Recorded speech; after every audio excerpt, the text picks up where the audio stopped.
Good evening, good afternoon. Good to see you all. So this is one of Jesus's more challenging statements, probably one of the more controversial. It's one of these that really communicates his intent to create conflict and division. And as Deirdre pointed out a few weeks ago in the sermon with John the Baptist, who was imprisoned, he took offense. He took offense at Jesus. And we saw that Jesus really does intend to be offensive. And there's a reason for that. It's because we need offensive things in our lives.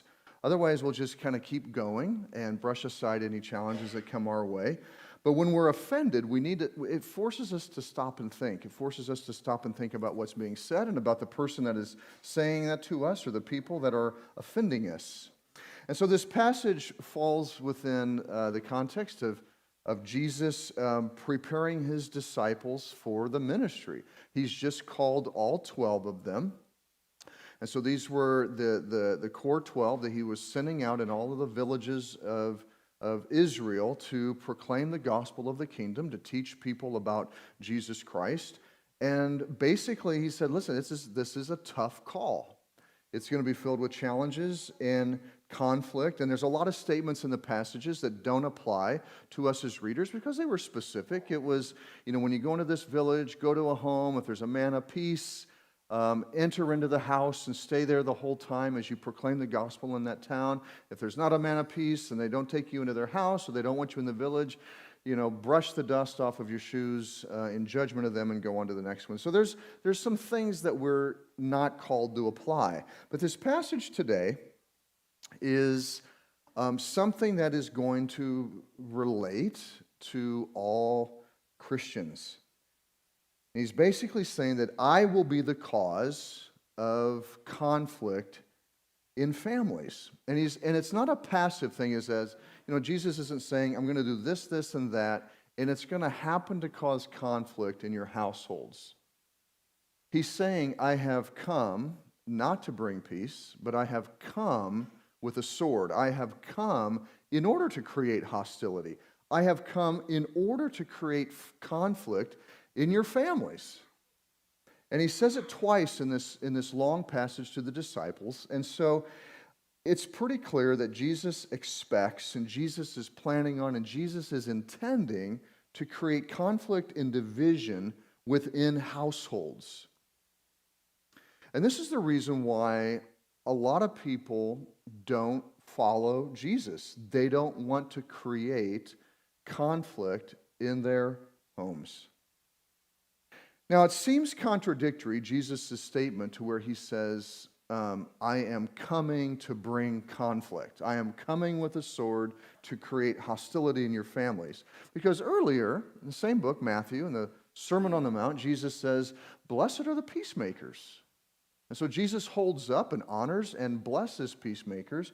And later, the Apostle Paul is criticizing those who come in and upset whole families.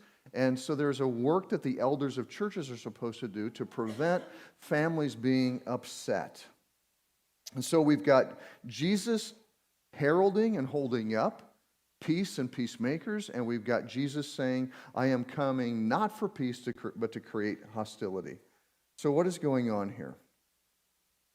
So there are a few ideas that I want to explore more deeply to get into this passage and to understand exactly what Jesus is saying. So the first idea I want to talk about is the idea of peace. And as I was preparing for this passage, I remembered an incident. When I was in college, I was visiting a friend, and her mom had a really severe case of OCD, of obsessive compulsive disorder. And I was in the kitchen, I was getting a drink of water, and I moved the faucet. And, I just turn on the cold water, get a drink, turn off the cold water, boom.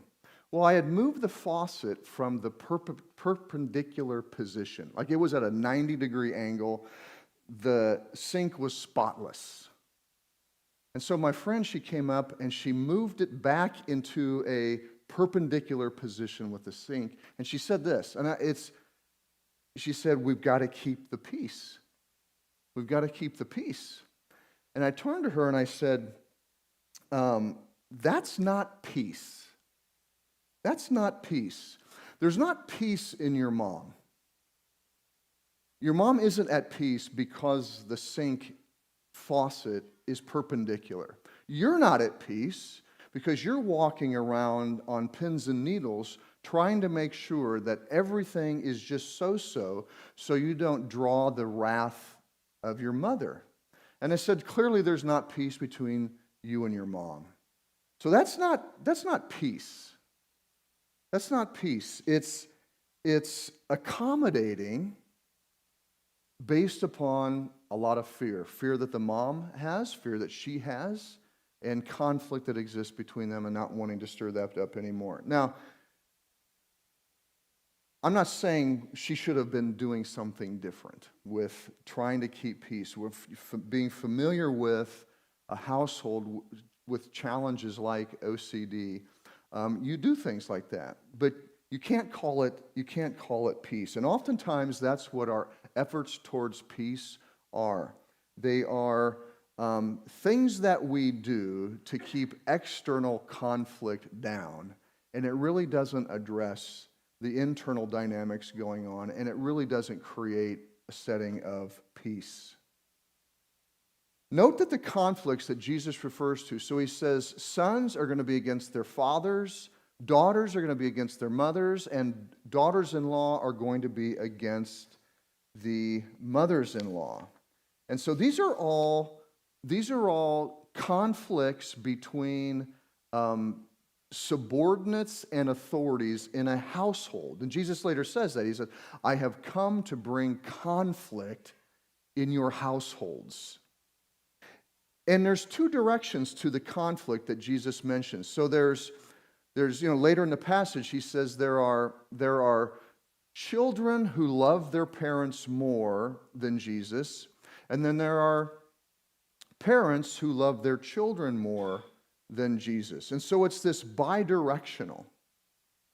And so what you see here are parents and children in the name of love, seeking to keep the peace in their households, and in seeking the peace, there's going to be a rejection of Jesus Christ.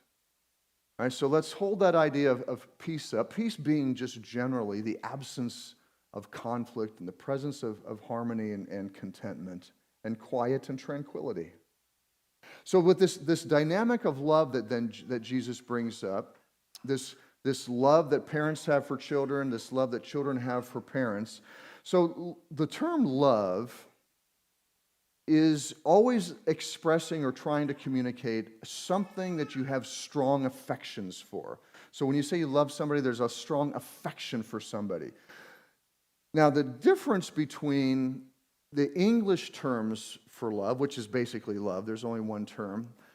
There are multiple terms that the Greek language uses for the word love, and it's really helpful because even though the word love communicates affection, the varying terms that the Greek language uses reflects a different motivation or different reason for the affection. So the love in the context that Jesus speaks of here is called phileo, friendship, brotherly love. And it's a love that's based upon relationship. And so children love their parents because those people are their parents. Parents love their kids because those people are their kids. If you were to just throw them out in the middle of a room with a big crowd and they didn't have those relationships, it's unlikely that there would be an affection for them. But there is an affection simply because of the relationship that's been established. If there's no relationship, there's no love. No filial love anyway. So this would be in contrast to loving somebody because of their character, or loving somebody because of their value or their worthiness or their beauty even. Okay, so it's not an affection. It's not a feeling based upon anything about that person. It's everything to do with the relationship. And so in these relationship-based affections, there are expectations and obligations.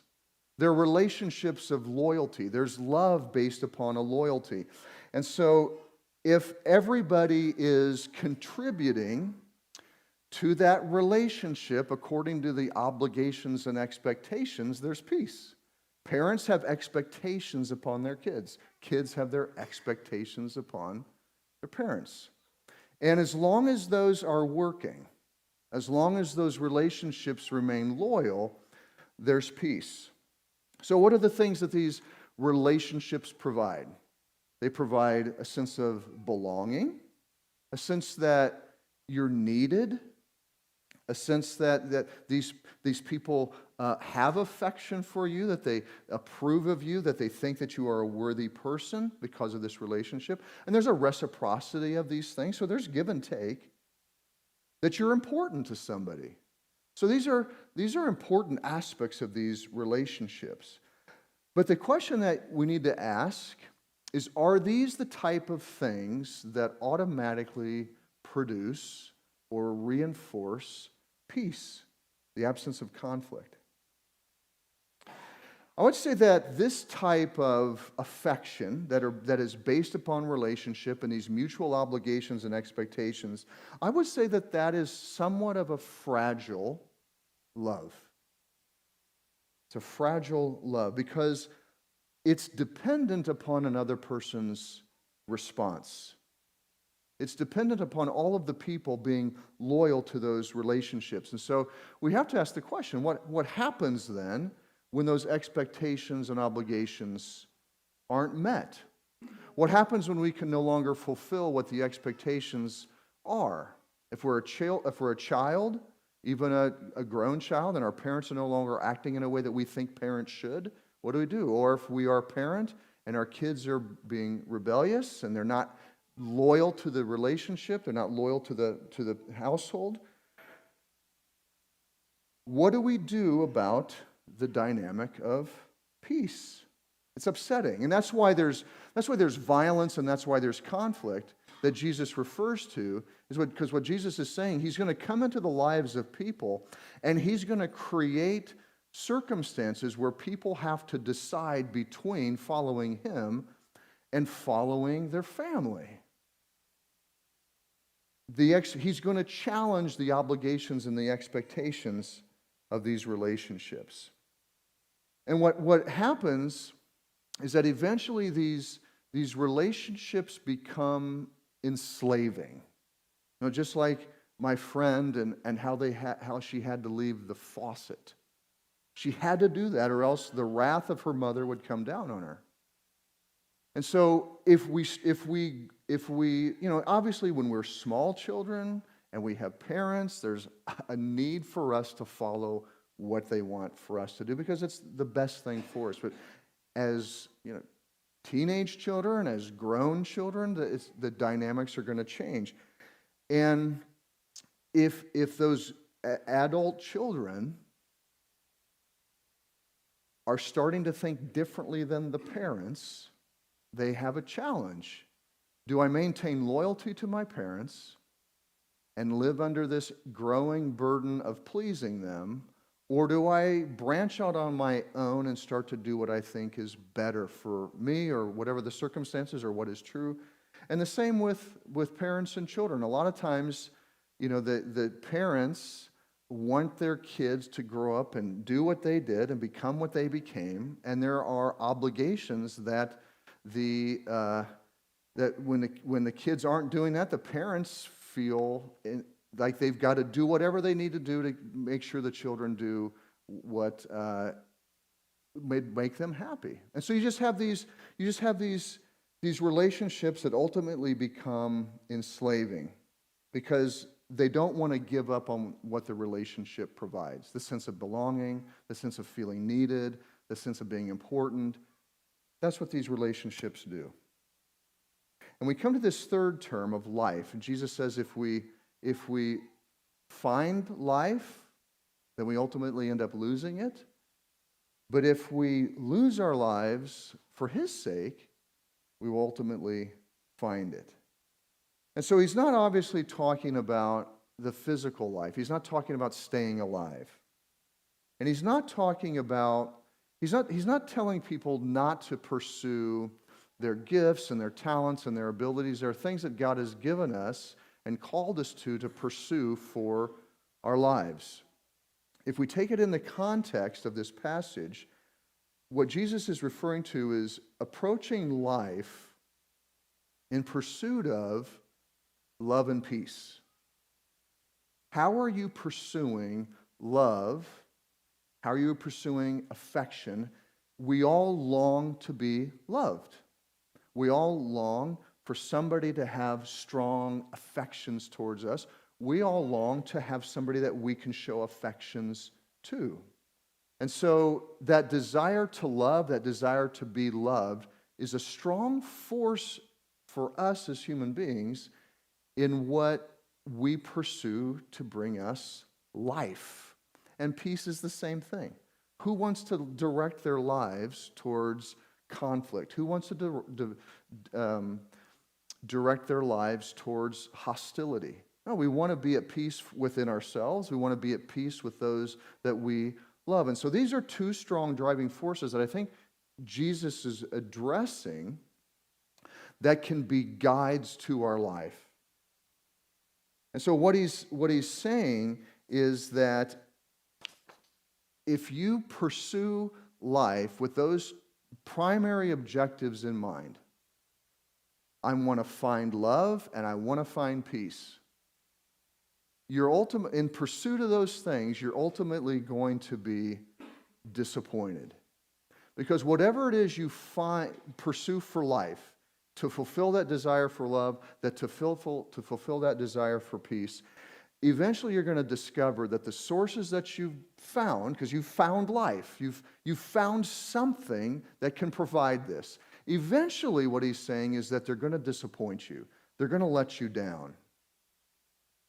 They're going to rebel against you, or you're going to break under the pressure to conform to whatever requirements they have for that relationship to continue. That's what happens. It's either rebellion or it's either you break under the pressure because you can't continue to live up to the requirements that the relationship has. And so Jesus is saying you are going to experience loss if you pursue life just for love and just for peace. Jesus has a lot of statements where he says, it doesn't benefit you to gain the world and lose your soul. He's not talking about that kind of thing. I think he's actually saying the practical outcome of your pursuit of love and peace is going to just be extremely disappointing to you. You're not going to find what you're looking for. But Jesus says that if we lose our life, if we give up our pursuits of what we think is going to bring us love, if we give up our pursuits of what's going to give us peace, if we give them up for his sake, then we'll actually find those things. And so I think that Jesus doesn't want us to not consider those things. He doesn't want us to not respond to our desire for love. He doesn't want us to not respond to our desire for peace. What he wants us to recognize is that we don't really have the capacity to know what's going to give us those things. One of the, I've commented and quoted it from a few times from up here, that book, The Good Life, which is this study of happiness. I think it's in chapter 3. They have this huge section that shows that what the science has proven is that human beings have a good idea about what they envision for happiness. They know that it's got to have something to do with relationships, for example. But what they say is that what the science proves is that human beings are absolutely terrible at getting to those and acquiring them. We have an idea that relationships are going to do it, but we have no idea on how to get there. And that's what Jesus is wanting us to understand. We have an aspiration for love and peace, but we have to recognize that we have no idea in what we're doing to achieve it.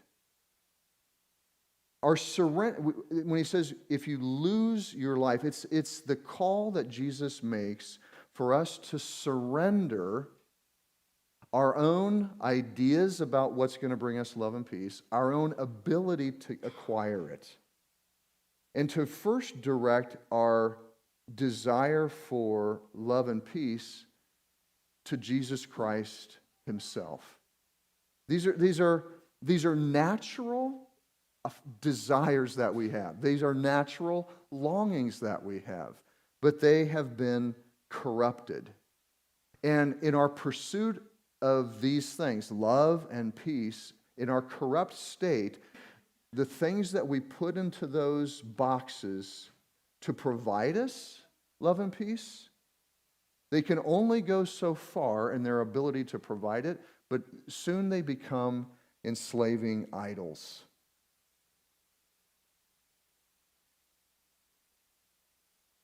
And what we actually see in this passage is that Jesus has a stronger claim on our affections. So again, our affections, what we love. And he has a stronger claim on his ability to provide what we need. So Jesus has love and affection for us, and he calls us to him. If you lose life for my sake, if you come and follow me, then you're going to find life. You're going to find love. You're going to find peace. And so Jesus has a claim on us from a relationship standpoint. There is a filial love that we are to have for Jesus, that Jesus already has for us, based upon a relationship. Just like a parent has a relationship with their child and a child has a relationship with their parent, Jesus has a relationship with us because he is our creator. He is our creator. Parental love and child love, that interfamily love, is an image of what Jesus provides for us. Okay, so just like it seems like parents kind of create their children, they give birth to a child. It took both of them for that child to be born and to come into this world, but they weren't the creators. They didn't create life. God put in place, by creating man and woman in his image, they are life-bearing, but it all is a part of what God created and how God created those parents in his image and now how God created that child in his image. It all goes back to how God created. And so Jesus' filial love towards this is a stronger claim. We are fearfully and wonderfully made.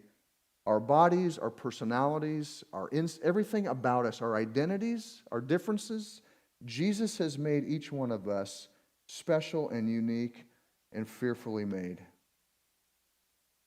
But he doesn't always have filial love. He has agape love. Agape love. Agape love is a love not based upon relationship. Jesus has one with us, but agape love is based purely upon the high value that you place on somebody. You hold them in high regard. You think they are worthy. You think they are beautiful. You think they are magnificent. You love them because of who they are. That's agape love. And that's the kind of love that Jesus has for us, all humanity. The classic verse, for God so loved the world that he gave his only begotten Son. That is an agape love. We are valuable to Jesus Christ, not because of what we can do for him, but because of what he has already done for us in creating us. And it's not something that we have to perform for. It's not something that we have to earn. But what about peace as we close up here? So Jesus promises this love, and it seems like in the passage that love between a parent and a child, that affection, right, is the foundation then for what they want to have is for peace. So they see the love as a means to the peace, But Jesus, he gives us the love and he promises the love, and it sits there as a foundation. And it's there, but what he doesn't promise is peace. Peace in terms of how we generally understand it. What he does promise, he actually promises that we're going to have conflict. He actually promises that we are going to have hostility because of him. So if we come to him with an amazing amount of love, an overwhelming amount of love, but also conflict. And here's what you see in a relationship with Jesus Christ. Well, let me take a step back. Here's what you see in the world. There is internal conflict, but exterior peace, like my friend with her mom. They kept the peace on the outside, but inside there's no peace. That's what the world provides.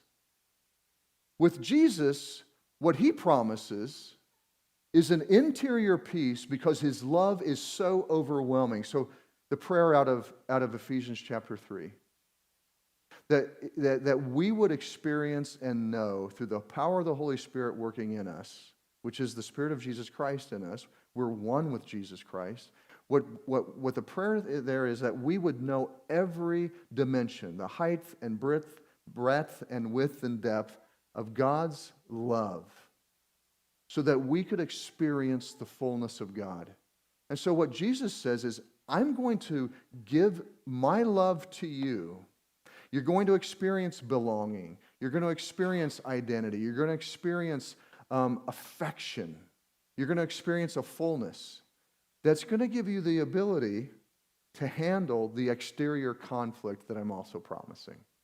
So in the world we have interior conflict and exterior peace. With Jesus, we have interior peace in the midst of exterior conflict, but we still are able to experience that peace. And that internal peace means that comes with freedom.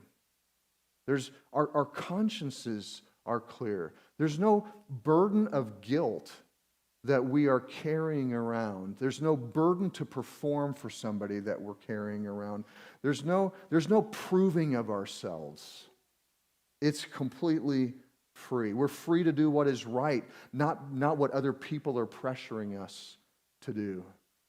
That internal peace is really what we long for, and it's really what Jesus is providing. And that conflict that Jesus promises is not the last word. Jesus says, if you do not take up your cross, you're not worthy of me. And the readers would have known the story. The readers of the gospel would have known the story that Jesus took his cross and was crucified and died on our behalf. And so what Jesus is asking for is to trust him with our lives, to give up our lives. Obviously, he's not calling everybody to be crucified. By God's grace, I'm not sure, I don't think anybody's performing crucifixions anymore, but just as I thought about that, I think that there has been some actual crucifixions by groups persecuting Christians even in this modern day. But that's not what all of us are called to. As we later will see in the New Testament instructions, okay, there are all kinds of ways that we are called to give up our lives. Husbands are to sacrifice their lives for the sole benefit of their wives and their children. Wives are called to give up their lives for the benefit of their husbands and their children. All of those instructions that come in the New Testament are expressions of how we all put this into practice. There's a willingness to give up our life and to make the sacrifice that Jesus is asking us to do in order to experience a love from him that we are then able to give out to the world. And the conflict and the trial and the toil and the challenges that are sure to come and the persecutions that are sure to come are not the last word, but they are the means through which we will ultimately experience the life that Jesus is providing. Let me say a quick prayer. Lord God, we understand that our pursuits of all of the things in this world ultimately bring a lot of disappointment. And we recognize, and God, if we're honest with ourselves, that we have experienced disappointment in putting too much affection into the things that we think are going to give us life outside of you. So our prayer tonight would be that we would be able to clearly see and believe that Jesus is the source of life, and that we would be willing to lay down our own pursuits and to pursue him. In your Son's name we pray. Amen.